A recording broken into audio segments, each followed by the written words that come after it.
Good morning students. आप सभी का स्वागत है आपके अपने यूट्यूब चैनल लक्ष्य कोचिंग नबीनगर में।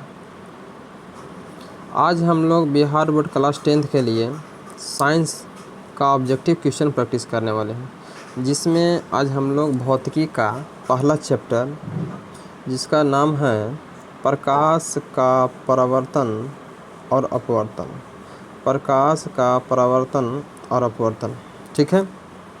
इसके क्वेश्चन को आज हम लोग करने वाले हैं।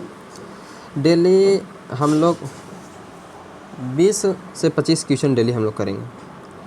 तो आप लोग कमेंट में ज़रूर बताइएगा कि आप लोग को आगे कौन सा सब्जेक्ट का ऑब्जेक्टिव या सब्जेक्टिव वीडियो चाहिए। कमेंट में डेली आप लोगों को कमेंट पढ़ूँगा, ठीक है। चलिए स्टार्ट करते हैं। पहला क्वेश्चन कहता है कि प्रकाश के परावर्तन के कितने नियम हैं। बहुत ही ईजी सवाल है, बहुत ईजी। 1 2 3 4। पहला ऑप्शन है 1 2 3 4, तो इसका होता है सही जवाब 2। नेक्स्ट क्वेश्चन की ओर बढ़ते हैं। अवतल लेंस का आवर्धन बराबर होता है। आवर्धन कहते हैं किसको? देखिए, प्रतिबिंब की ऊंचाई और वस्तु की ऊंचाई के अनुपात को कहते हैं। तो प्रतिबिंब की ऊंचाई को हम लोग भी कहते हैं और वस्तु की ऊंचाई को हम लोग यू कहते हैं। तो देखिए यहाँ पर क्या पहला ऑप्शन कहता है कि यू बटा भी। तो यू क्या हो गया? वस्तु की ऊंचाई, प्रतिबिंब ऊंचाई। क्या ये होगा? नहीं होगा। भी तो होगा नहीं, क्योंकि अनुपात में होता है। तो आपका ऑप्शन नंबर डी सही जवाब हो जाएगा। नेक्स्ट क्वेश्चन की ओर बढ़ते हैं हम लोग। नेक्स्ट क्वेश्चन कहता है कि दर्पण सूत्र है पहला 1/v प्लस 1/u बराबर 1/f, या B option 1/v minus 1/u बराबर 1/f, C option 1/f plus 1/u बराबर 1/v। चौथा ऑप्शन कहता है आपका D option 1/f plus 1/v बराबर 1/u। इसमें सही जवाब जो हो जाएगा ए ऑप्शन सही जवाब। बी ऑप्शन जो है ये लेंस सूत्र है। कौन सूत्र है? लेंस सूत्र। समझ गया बात के? चलिए ठीक है। नेक्स्ट क्वेश्चन की ओर बढ़ते हैं। क्वेश्चन नंबर 4 क्या कहता है? 4 कहता है कौन सा लेंस हवा में अभिसारी लेंस भी कहलाता है, अथवा निम्नलिखित में से किस लेंस को अभिसारी लेंस कहते हैं। एक क्वेश्चन है आपका। देखिए 2021 में भी पूछा गया है, 2020 में भी पूछा गया है। देखिए यहाँ पर से 2 क्वेश्चन पूछेगा आपसे, अभिसारी और एक अपसारी होता है। एक आपसे कहता है अपसारी दर्पण भी होता है, अपसारी दर्पण, अभिसारी दर्पण भी होता है। तो हम लोग आगे पढ़ेंगे अभी। तो यहाँ पर अपसारी लेंस अभिसारी लेंस समझ जाते हैं। अपसारी लेंस पूछे तो अवतल लेंस को बोलेंगे। कौन लेंस को बोलेंगे? अवतल लेंस। तो अवतल लेंस अपसारी हो गया, तो अभिसारी क्या हो जाएगा? बताइए। उत्तल लेंस। तो इसका सही जवाब हो जाएगा उत्तल लेंस सही जवाब। नेक्स्ट क्वेश्चन की ओर बढ़ते हैं। किसी माध्यम के अपवर्तनांक म्यू का मान होता है। म्यू का मान जो होता है, देखिए म्यू बराबर होता है साइन आई बटा साइन आर। ये क्या है?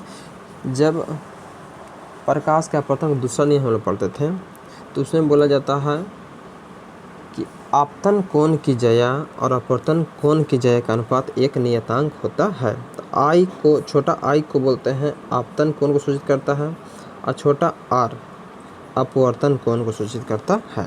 तो इसका सही जवाब क्या हो जाएगा? Option B. नेक्स्ट क्वेश्चन की ओर बढ़ते हैं। Question number 6। क्वेश्चन नंबर 6 जो कहता है, वो कहता है लेंस द्वारा उत्पन्न आवर्धन की एसआई इकाई। एसआई इकाई मतलब एसआई मात्रक। तो आवर्धन देखिए, बताइए प्रतिबिंब की ऊंचाई, समझ लीजिए। प्रतिबिंब की ऊंचाई वस्तु की ऊंचाई के अनुपात को कहते हैं। वस्तु की ऊंचाई के अनुपात को कहते हैं। अब बताइए प्रतिबिंब की ऊंचाई, वस्तु की, दोनों ऊंचाई तो ऊंचाई तो कट गया ना। तो ऊंचाई कट गया, इसलिए इसका कोई मात्रक और विमान नहीं होता, यानी कि मात्रक विहीन होता है। क्या होता है? मात्रक विहीन। लेंस में मुख्य फोकस की संख्या कितनी होती है? 2 1 3 कोई नहीं। तो लेंस में मुख्य फोकस की संख्या 2 होती है।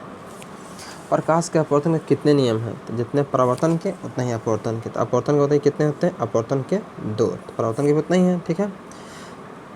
क्वेश्चन नंबर हम लोग चलते हैं 9 की ओर।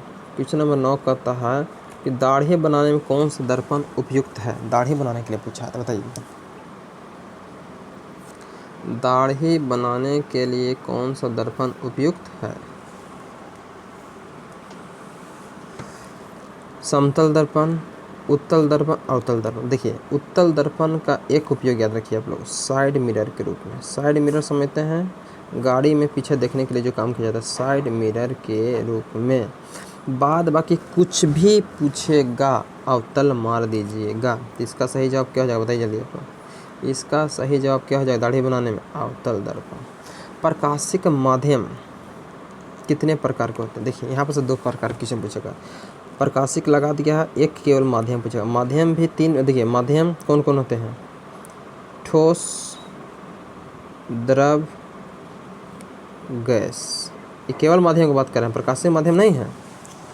प्रकाशिक माध्यम पूछेगा, बस समझ गए। माध्यम कितने प्रकार के होते हैं? 3 प्रकार के, ठोस, द्रव, गैस। लेकिन यहाँ पर आपसे क्वेश्चन कहा है प्रकाशिक माध्यम। तो प्रकाशिक माध्यम क्या क्या होता है सुनिएगा। पहला पारदर्शी, पारदर्शी। दूसरा अपारदर्शी, अपारदर्शी। और तीसरा पारभासी, पारभासी। तो बताइए प्रकाशीय माध्यम कितने प्रकार के? पारदर्शी 1, अपारदर्शी 2, पारभासी 3। तो प्रकाशिक माध्यम कितने प्रकार के? प्रकाशिक माध्यम कितने प्रकार के होते हैं? 3 प्रकार के। चलिए नेक्स्ट क्वेश्चन की ओर बढ़ते हैं।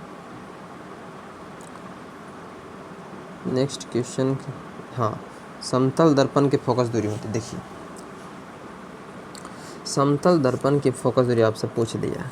समतल दर्पण की फोकस दूरी कितनी होती है? अनंत होता है, शून्य होता है, 100 सेंटीमीटर की 50 सेंटीमीटर।